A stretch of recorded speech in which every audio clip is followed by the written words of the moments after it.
Charles Fenno Hoffman was an American author, poet and editor associated with the Knickerbocker Group in New York. Biography. He was born in New York City on February 7, 1806, the son of New York Attorney General Josiah Ogden Hoffman and Maria Hoffman. When 11 years old, his leg was crushed by a boating accident and had to be amputated. He attended New York University and Columbia College, and studied law with Harmanus Bleecker. He was admitted to the bar in 1827, but he practiced law only intermittently. In 1833, he led a group of other students in the Euclidean Society in establishing the Knickerbocker magazine, which he edited for the first 3 issues before passing duties on to Lewis Gaylord Clark.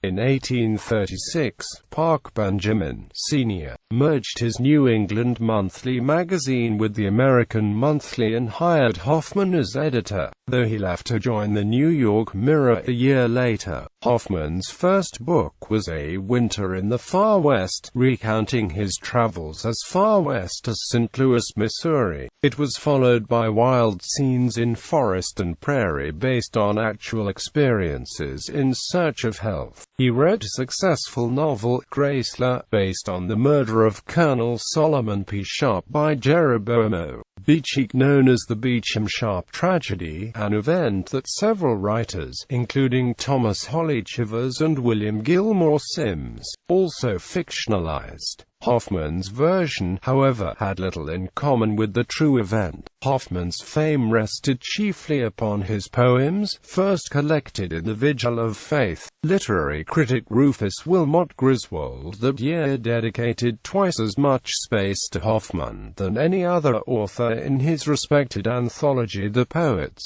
and Poetry of America. Griswold helped Hoffman publish The Echo, another collection of poetry, in 1844.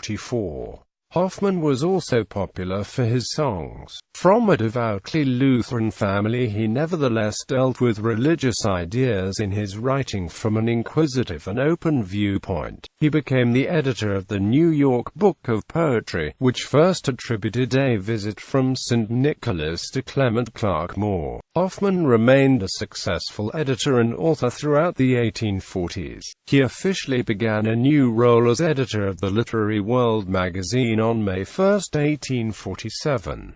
The weekly journal, which also included Everett Augustus Duyckink and George Long Duyckink, ceased publication in 1853. Insanity under the strain of work. He went insane in 1849, supposedly after a servant used his manuscripts to start a fire. He was hospitalized briefly in April 1849, and after his release, he accepted a position with the Department of State in Washington, D.C. By autumn, however, he was declared permanently insane. He spent the last 30 years of his life in the Harrisburg State Hospital, then a state asylum in Pennsylvania. It was in Harrisburg that he was diagnosed with chronic mania, or manic depressive psychosis. Hoffman died in Harrisburg on June 7, 1884. He was buried at Christ Church Burial Ground following funeral services at the home of his sister in Philadelphia.